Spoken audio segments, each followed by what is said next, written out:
Hello, beautiful people. Yeah, this is another opportunity. This is another chance. This is another moment. Today, we're going to be clearing something which is just simple. Simple as the change. Change. Change is the fundamental part of every side of the world. The world has been there for almost, you know, many years that you can possibly think of. But the world has kept on changing day in and day out. You see, back then, in what I can call in pre-colonial, you know, there was a lot of things that we humans didn't know about. We had no clue of what can possibly happen. I'm talking, uh, in general. We had no clue of what can possibly happen, of what we can do, of what we can change, of what we can pact. And that was a limitation to the people of that era. And of course, they didn't get, to use their potential, I would say, like they would if they had the possibilities that were presented to Earth as an effect of change. So, those times are not there to be forgotten. They are there to remind us that change is possible. You can chase change, and the change can chase you. So what I have to mention here is, when you are trying to build something new, of course you'll face challenges, you'll face obstacles, you'll face, setbacks. But the key point here is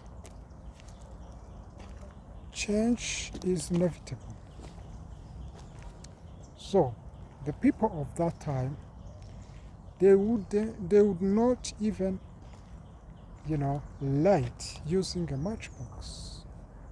They didn't know about mirrors. They didn't know about these simple things that we use in our lives. Which means that what we know today will become primitive tomorrow. What we take of high dignity, of high demand, of great order will be taken slightly primitive in the coming years. It doesn't take a long time, give it a century. It will be forgotten. So, why is change important? Why is change necessary? Why should you choose to chase change instead of getting in routine? Well, most of us, including myself, we fear to face challenges because the challenges are the ones that mold us and become the change we want. Take an example. When you join military, one thing you know for sure is you are going to be challenged to do what you don't like, to become what you didn't want to become, especially in terms of physique, readiness, and also response, plus also respecting, uh, you know, even fellow colleagues. When you go outside, it's hard for the community to have the same spirit as the army. Pretty much challenging, because in the army, ranks have respects, and ranks are respected accordingly. So when you are on top of me, I have to salute you every time we meet. But outside of the army world, you are not obliged to give me respect just because I have more than you have, or even if I am a common citizen, I don't have to, salute an army or a police officer. That's none of my business, because I was not trained to do that. That's not part of what I have to do. So this kind of smaller uh, example is just similar to what I was talking about before, about change. The change of your mindset when you join the army versus when you come back out of the army is definitely exemplary, and that is one of the things that change brings to lives. So currently the world is, moving forward at a rapid pace. Of course, everyone wants to own. Everyone wants to have something that they call their own. But the world that is coming will push things away from people. People will want to use things, but they will not allow the things to be named after them. Yes, people will just want to use things, but will free themselves from getting those entitlements of the things. And that's going to be the most easiest way to live. Yes. And you can see it today in low developing countries. The skyscrapers are being built to replace those small buildings owned by individuals, so that they can shift and join those skyscrapers to live in a shared accommodation, which of course has some kind of agreements. That is a clear indication that owning a home will be very costly than living in a shared house. So the world of today will pretty much be different, totally different to the world of tomorrow. Very different. So how does that relate to change? So you find that most people are afraid. Yes, they are afraid of any change, either from government level, regional level, or even on a global level, because they don't know what's next or what's behind that change. And that's reasonable, by the way.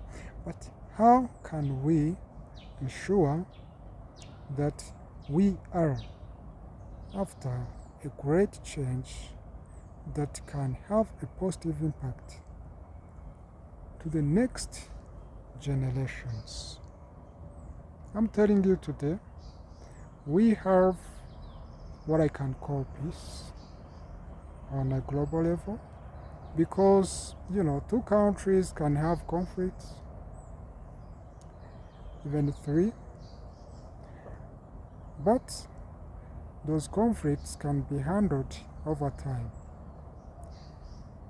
So, in general, the world is at, I would say, at a level of order which is not quite enough, but it's not also too bad.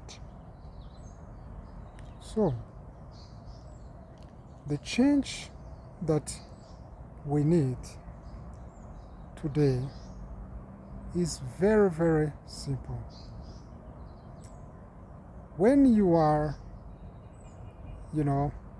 trying to go in different countries, visiting states, you will see that there is still a challenge of mindset. The way they receive you, and the way they treat you will signal a lot on how they can treat people. So it's very, very sad to find that people in their own country don't get good treatment, especially when they are citizens of the country. So how do they feel? That is not good for a nation. That's not good for a regional cooperation. That's not good for the world in general. With all the advancements, people across the world should be treated well by the systems set by either governments, institutions, or global, agenda.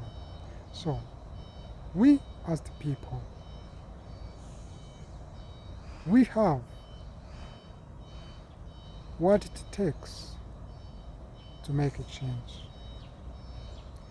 And the systems available can support the change. And the change can be achieved. We have seen a lot of progress from the, as I said in the beginning, from the pre-colonial time to colonial time up to this day. We have seen some tremendous changes. Of course, there are significant amount of sacrifices that went in for us to be here today. And sacrifices will still go in for the change of tomorrow. We have limited time.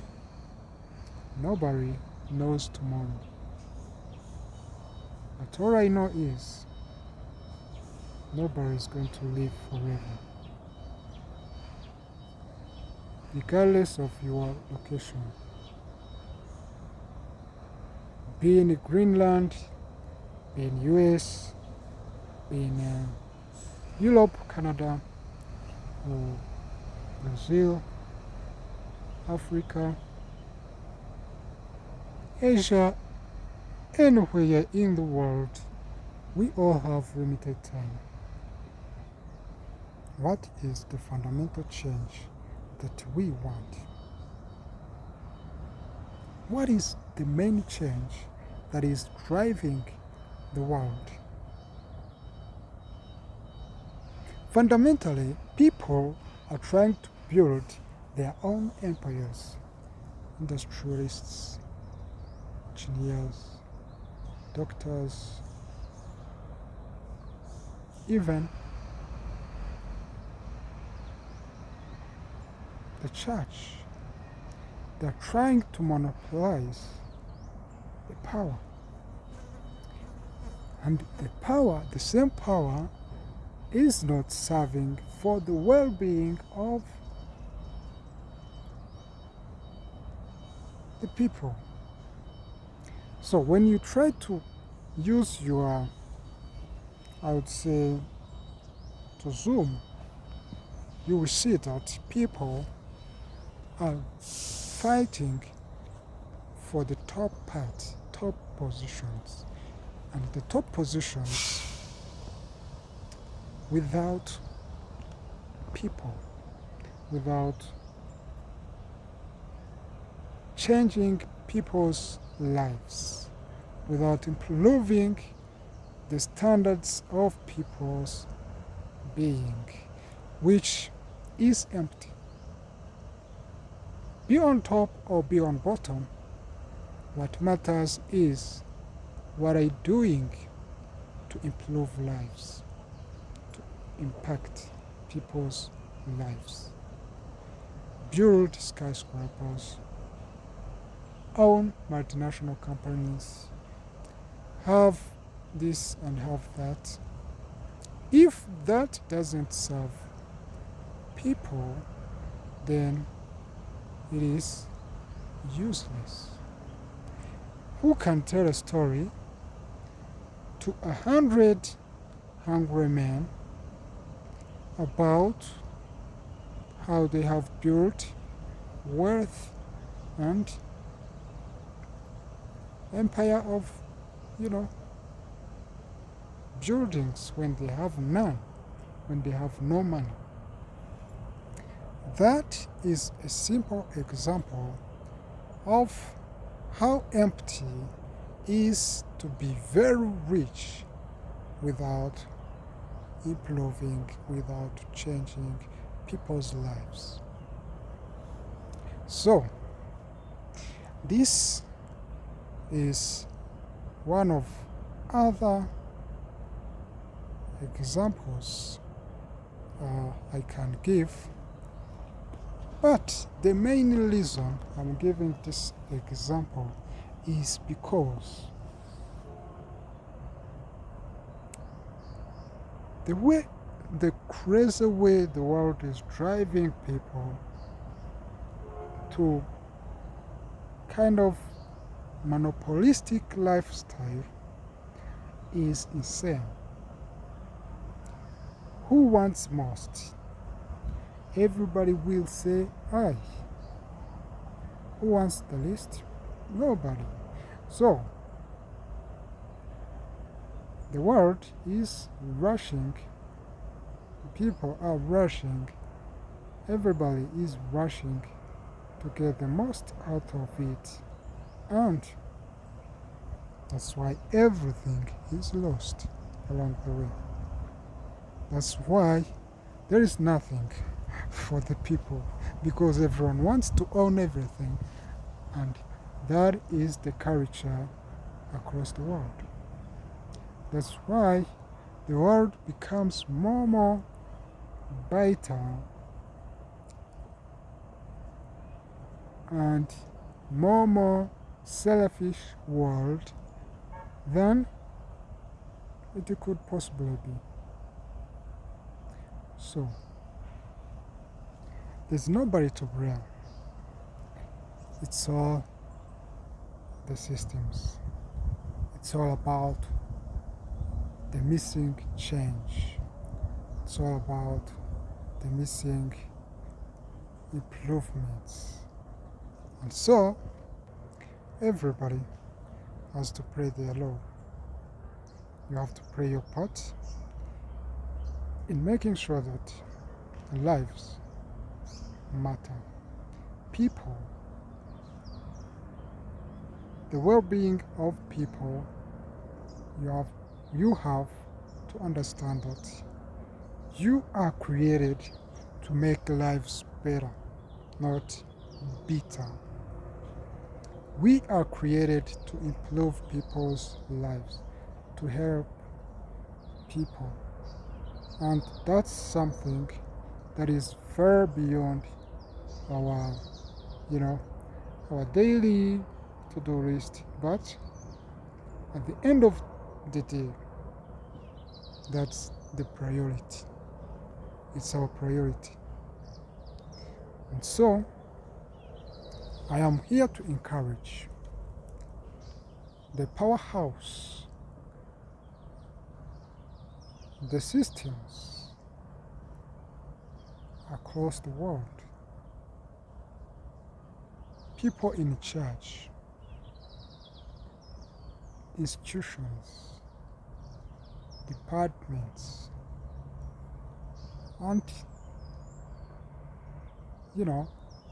the list goes on and on, to emphasize on solving people's problems instead of increasing people's problems, because most of the times when systems are long, they don't solve problems, they cause problems. So change in the systems is necessary. Change in the systems and services is necessary. Change in treating people in the powerhouses, in every kind of institution that has to impact large number of people, they need to improve that. How people can be, at the end of the day, we all do whatever we do, regardless of our size, individual level, corporate level, government level, international level, global level. We all are there to serve people, to give people what they are missing, to support them in their lives, to improve their lives. But you find that so many people are being misled, going over and over, dying in the, trying to close to other countries, terrible things happen. Strikes, people flee countries, and you try to understand the reason behind that. It is funny. The simple, most common reason behind everything that you see, the chaos, is the monopolistic part of people. I won't call it greed, but people are designed by systems, by the situations, by the world to become selfish, I would say. More of selfish than selfless. And that kind of people, when they are in power, of course, they will become selfish. No excuse about it. They will be selfish in service. They'll be selfish in anything that they put their hands on. Why? They don't want to see anything going on besides their own. You see? They want everything to freeze for their things to move on, which is selfish. So, change is possible. Let's chase change, and change will chase us.